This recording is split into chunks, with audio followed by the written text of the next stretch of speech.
Isang magandang hapon mga kasari-sari ko dyan. Kamusta po ang inyong tindahan? Sana ang lahat ay masaya sa kanilang benta. At syempre pa sana lahat tayong mga may tindahan ay pasulong mga kasari.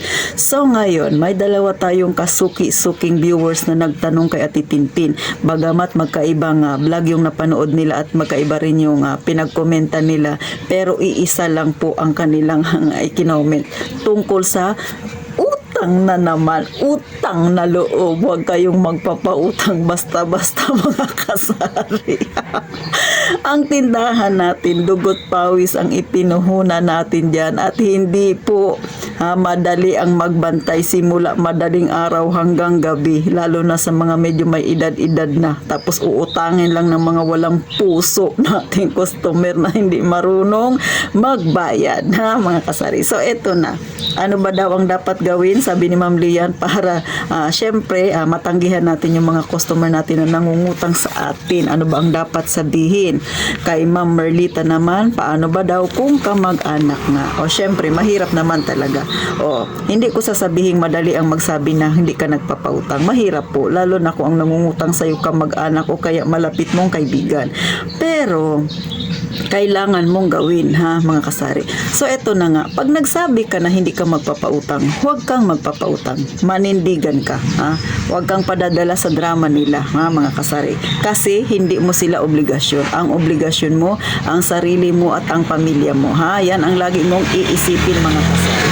Sunod, kung hindi maiiwasan na hindi ka talaga magpautang, di ba? Talagang pilit na pilit, sige na, beshi, pangsaing lang. Kung hindi yan maiiwasan, magpautang ka ng kaya mo lang. Magpautang ka ng bukal sa puso mo at mag-set ka ng boundaries. Sabihin natin, kung 300 yung kaya mong ipautang, 300 lang. Wala nang usapan, hanggang doon lang. Hindi na siya pwedeng dumagdag, hindi na siya pwedeng mangutang pa ng mas higit pa doon. Bakit? Paano kung hindi siya nagbayad? Paano ang iyong tindahan, mga kasari? Yan ang lagi mong iisipin. Sabihin na natin na 300, kausapin mo, sige pautangin kita, pero hanggang 300 lang ako. Hindi ko kayang magpautang ng malaki sa'yo kasi ako ay meron ding utang. Ganon mga kasari. Ipaliwanag mo sa kanila na ikaw ay kagaya rin nila na marami ka ring bayarin. Mayroon kang ilaw, tubig, at syempre pa kung may wifi ka, at syempre pa pagkain ninyo, kung may anak ka, baon at pamasahin ng anak mo, di ba? Kaya ka nagtindahan para makatulong sa pamilya mo. Hindi ka nagtindahan para magkawang-gawa ka sa mga kamag-anak o kakilala mong mangungutang na hindi marunong magbayad. Tandaan, hindi masama ang magpautang. Kung ikaw sa sarili alam mo na meron kang ipapautang sa kanila. Pero kung wala, huwag mong pilitin. Tumulong ka sa kaya mo lang. Kung wala ka namang tulong na maibibigay, wala tayong magagawa. Kasi kahit ikaw, igipit din kasari. Minsan sa mag-asawa yan ang napag-aawayan nila. Bakit? Lalo na sa kamag-anak. Halimbawa, kamag-anak ni babae, lapit ng lapit sa kanya. Di ba? Minsan, yung para sa pamilya niya na ibibigay niya sa kamag-anak. Kapag nalaman ni lalaki, nag-aaway dahil lang sa pahiram-hiram na yan, mga kasari. Ulit, hindi ko sinasabi na wag kang tumulong. Tumulong ka, pero ayon sa iyong kakayanan. Kung wala kang maitulong, wala tayong magagawa, mga kasari. Kasi kahit ikaw, survival ka lang din, dito sa ating mundong kinalalagyan, kanya-kanya tayo ng paglalakbay. Kanya-kanya tayo ng pagdadala ng ating suliranin at kanya-kanya tayo ng pag-iisip para maging matatag, gagawa ng paraan para makasurvive. Kaya wag mong problemahin ang problema ng iba. Hindi ka superhero kasari. Tao ka rin na may hangganan ang iyong kakayahan. Ayan, nangaral na si Ate Tintin. Pamira kayo. Next. Kapag sinabi mo na, kunwari 300 lang kaya mong ipautang, panindigan mo. Huwag kang papipilit. Huwag kang paapekto sa drama nila. Nagmamakaawa na, sige na, padagdag pa, gawin mo na lang 500. Ay, huwag kasari. Bakit? Makakasanayan nila yan na ikaw ay uutu-utuin nila. Iisipin nila, ay, kunting kulit-kulit lang pala nito, kunting sundot-sundot lang pala nito, papayag na rin kaagad. Diba?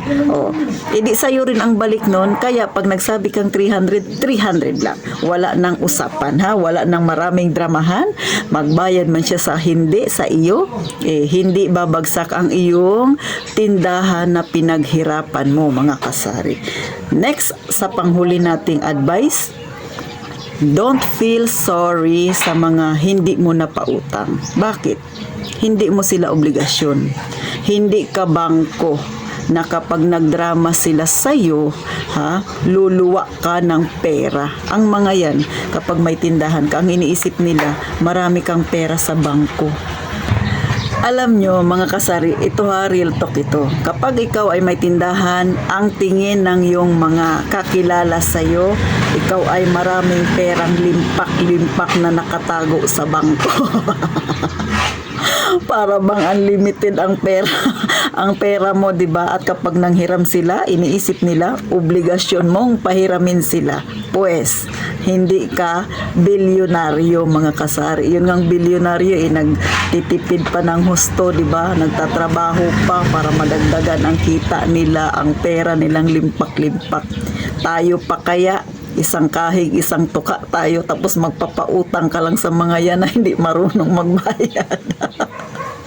Mga kasari, wag kayong pauuto, isipin nyo na lang, pag bumagsak ang inyong tindahan, wala ring tutulong sa iyo. Paano ka makakatulong sa kanila, mga kasari?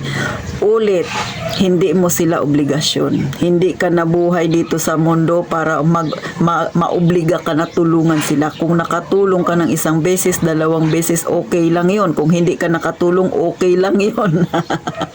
Huwag kang makonsensya dahil lang sa hindi ka nakatulong, mga kasari. Kung may maitutulong ka, bakit hindi? Tumulong ka, bukal sa loob mo. Kung wala kang maitutulong, wala ka talagang maitutulong. Pero, huwag kang makonsensya, huwag mong isipin na obligasyon mo yon, mga kasari. Kasi pag lumubog ang iyong tindahan, ang mga yan ay tatawanan ka lang din. Isa pa, diyan nagsisimula yung pagiging abusado nila. Ibigay mo ang iyong palad, gusto hanggang siko. Ibigay mo ang siko mo, gusto hanggang dito.